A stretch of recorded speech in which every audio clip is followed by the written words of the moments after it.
ఈరోజు చిత్తూరు గాంధీ బొమ్మ దగ్గరికి రావడానికి కారణం ముఖ్యంగా 4 అంశాలు.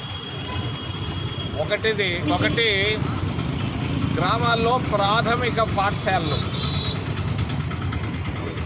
రెండవది టీటీడీలో అన్ని మతాలని పేరు మీద వాళ్ళు చేస్తున్నటువంటి అన్యాయం,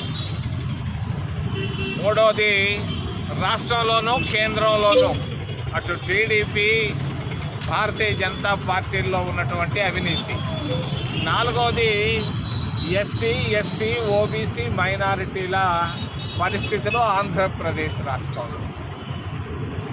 ముఖ్యంగా రాజీవ్ గాంధీ గారు ప్రధానమంత్రిగా ఉన్నప్పుడు అందరికీ విద్య అనే ఆలోచనతో ప్రతి గ్రామంలో కుగ్రామంలో ప్రాథమిక పాఠశాలలు ప్రారంభించడం జరిగింది. ఈ విధంగా ప్రస్తుతం ఉన్నటువంటి ఆంధ్రప్రదేశ్ రాష్ట్రంలో 35,000 ప్రాథమిక పాఠశాలను ప్రారంభించాం. కానీ ఈరోజు ఉన్నటువంటి కూటమి ప్రభుత్వం ఈ ప్రాథమిక పాఠశాలను మెల్లగా మూసేస్తూ ఉన్నారు.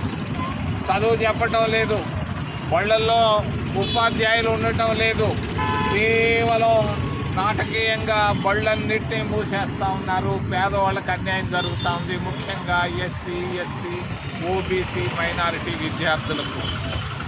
ఈ విధంగా 3 లక్షల మంది విద్యార్థులు ఆంధ్రప్రదేశ్ రాష్ట్రంలో బళ్ళకు పోలేకుండా ఇబ్బందులు పడుతున్నారు, కష్టాలు పడుతున్నారు. మధ్యాహ్న భోజన పథకం కూడా వాళ్ళకి ఆగిపోయింది వాళ్ళ స్థలాల్లో. మరి దీన్ని ఖండిస్తున్నాం కాంగ్రెస్ పార్టీ తరఫున. మరి రెండవది తిరుమల తిరుపతి దేవస్థానం ఈ మధ్య ఒక కొత్త స్లోగన్ ఎత్తుకున్నారు వాళ్ళు, అన్యమతం అని. వాస్తవం ఏంటంటే తిరుమల తిరుపతి దేవస్థానంలో మరి అంటరానితనం బాగా కనిపిస్తూ ఉంది. అంటరానితనం తిరుమలలో బాగా కనిపిస్తూ ఉంది. మరి తిరుమల తిరుపతి దేవస్థానంలో కాంగ్రెస్ ప్రభుత్వం ఉన్నప్పుడు ఒకప్పుడు దళిత ఆఫీసర్లు పనిచేసేవాళ్ళు టెంపుల్లో. ఈరోజు కనీసం ఒక్కరు కూడా లేరు టెంపుల్లో. ఆ రోజుల్లో డిప్యూటీ ఈఓలుగా పేష్కర్లుగా మేము తీసుకొని వచ్చాం దళిత ఆఫీసర్లు. ఈరోజు ఒక్కరు లేరు అక్కడ. మరి అంటరానితనం బాగా కనిపిస్తూ ఉంది. అక్కడ దాదాపు 100,000 సంఖ్యలో అంగళ్ళు ఉన్నాయి, వాణిజ్య సముదాయాలు. కనీసం ఒక్క దళితుడు కానీ, ఒక్క ఓబీసీ కానీ, ఒక్క ఎస్టీ కూడా లేకపోవడం గమనార్హం. మరి దీన్ని మేము ఖండిస్తున్నాం కాంగ్రెస్ పార్టీ తరఫున. దళితులకు ఆలయ ప్రవేశం చేయించింది గాంధీ గారు చిత్తూరుకు వచ్చి, చిత్తూరు నుంచి తిరుపతికి వచ్చి, తిరుపతిలో టెంపుల్ ముందు ఆ రోజు ధర్నా చేసి ఆలయ ప్రవేశాన్ని దళితులకు ఏర్పాటు చేశాడు 100 సంవత్సరాల నాడు. అటువంటి పరిస్థితుల్లో ఈరోజు తిరుమల తిరుపతి దేవస్థానంలో లేవు. దళితులకు ఆలయ ప్రవేశం విషయంలో చాలా ఆలోచించి సున్నితంగా నిర్ణయం తీసుకోవాలని తిరుమల తిరుపతి దేవస్థానాన్ని నేను సున్నితంగా డిమాండ్ చేస్తున్నాను. మూడో విషయం మరి అవినీతి బాగా పెరిగిపోయింది భారతదేశంలో. ఇందిరాగాంధీ బ్యాంకులను జాతీయం చేసింది. బ్యాంకులను జాతీయం చేస్తే ఈరోజు ఉన్నటువంటి నరేంద్ర మోడీ, ఈరోజు ఉన్నటువంటి అమిత్ షాలు బ్యాంకుల ద్వారా డబ్బు సంపాదిస్తున్నారు. దాదాపుగా గత 11 సంవత్సరాల్లో భారతీయ జనతా పార్టీ అధికారంలో ఉన్నప్పుడు దాదాపుగా 14.5 లక్షల కోట్ల రూపాయలను రుణమాఫీ చేయడం జరిగింది కోటీశ్వరులకి. రైతులకు రుణమాఫీ చేయలేదు, విద్యార్థులకు చేయలేదు, నిరుద్యోగులకు చేయలేదు, సామాన్యులకు చేయలేదు. మరి కోటీశ్వరులకు మాత్రమే 14.5 లక్షల కోట్ల రూపాయల రుణమాఫీ చేసింది ఎన్పిఏ రూపంలో. దాదాపు 10% ముడుపులు తీసుకున్నారు భారతీయ జనతా పార్టీ.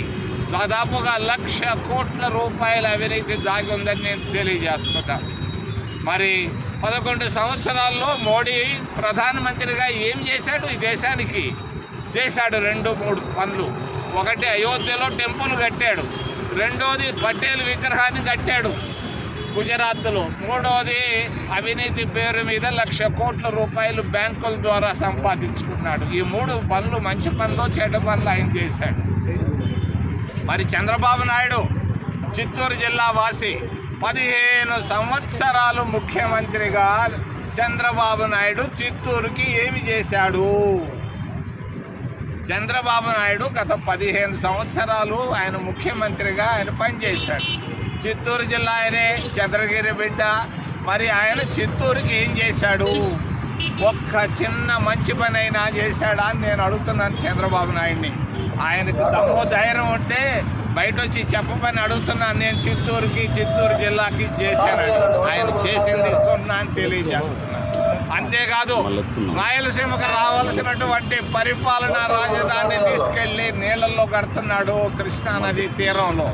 మరి ఆయన దాదాపుగా ఈ 15 సంవత్సరాల్లో రాజధాని పేరు పెట్టి డబ్బులు కలెక్ట్ చేస్తున్నారు తెలుగుదేశం నాయకులు. ప్రతి దగ్గర 70 మందికి మొన్న భూములు ఇచ్చారు CRDA తరఫున.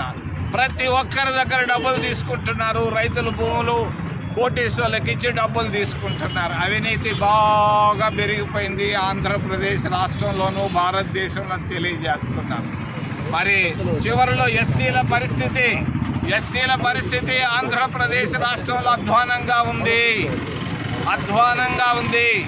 మరి కట్టేసి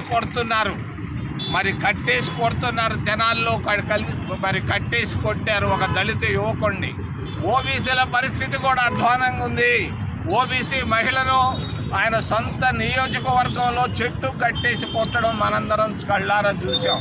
ఎస్టీల పరిస్థితి కూడా అధ్వానంగా ఉంది ఆంధ్రప్రదేశ్ రాష్ట్రంలో. అరకులో ఉన్నటువంటి మరి గిరిజనుల పురుషాంగాలకు వస్తున్నారు దుర్మార్గులని తెలియజేస్తున్నాను. ఎందుకు వస్తున్నారంటే అక్కడ ఉన్నటువంటి ఖనిజ సంపద కొరకు, వాళ్ళని తరివేసేదాని కొరకు. ఈ విధంగా ఎస్సీ, ఎస్టీ, ఓబీసీలకు అన్యాయం జరుగుతూ ఉంది ఆంధ్రప్రదేశ్ రాష్ట్రంలో. అవినీతి బాగా పెరిగిపోతూ ఉంది తెలుగుదేశం ప్రభుత్వంలో, భారతీయ జనతా పార్టీ. ఈ విధంగా ఎస్సీ, ఎస్టీ, ఓబీసీలకు అన్యాయం జరుగుతూ ఉంది ఆంధ్రప్రదేశ్ రాష్ట్రంలో. అవినీతి బాగా పెరిగిపోతూ ఉంది తెలుగుదేశం ప్రభుత్వంలో, భారతీయ జనతా పార్టీ ప్రభుత్వంలో. మరి అంటరానితనం బాగా పెరిగిపోతుంది. పేదవాళ్ళు చదువుకునే ప్రాథమిక పాఠశాలను కూడా మూసేస్తున్నాడు మన జిల్లా నాయకుడు చంద్రబాబు నాయుడు తెలియజేస్తూ. ఏదైనా ప్రశ్నలు ఉంటే అడగమని మిమ్మల్ని చేతులెత్తి ప్రార్థిస్తున్నాను. అందులోనూ మాజీ కేంద్ర మంత్రిగా తిరుపతి దేవస్థానంలో అన్ని మద్దతులు ఉన్నారని గుర్తించకపోగా అక్కడ అన్యాయం జరుగుతుంది దళితులు కావడం కరెక్టేనా? మాకు అన్యాయం జరుగుతా ఉంది. ఒక్క హరిజనుడు లేడు అక్కడ. అన్యాయం జరుగుతా మరి. అంతేకాదు, ఇక్కడ సిఎన్సి నెల్లూరు ఉంది, సిఎన్సి చిత్తూరు ఉంది. అక్కడ అన్ని మతస్థులు లేరా? ఏంటిది?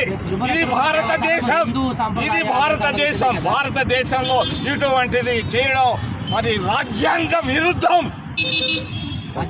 మీరు చెప్తారు? అవును, నేను చెప్తున్నాను. భారత రాజ్యాంగాన్ని చదివి చూడు. అంటే అన్ని మతస్థులు ఉండొచ్చా తిరుమలలో? భారతదేశంలో అందరూ ఉండొచ్చు. తిరుమల కాదు, కాణిపాకంలో కూడా ఉండొచ్చు. మీరు సమర్థిస్తారా? నేను చెప్తున్నాను, అక్కడ అవినీతిని నేను ఖండిస్తున్నాను. అది నేను అనడం లేదు. అన్ని మతస్థులు మీరు సమర్థిస్తారా? అన్ని మతాలు నా భుజాన్ని ఎక్కించుకుంటాను.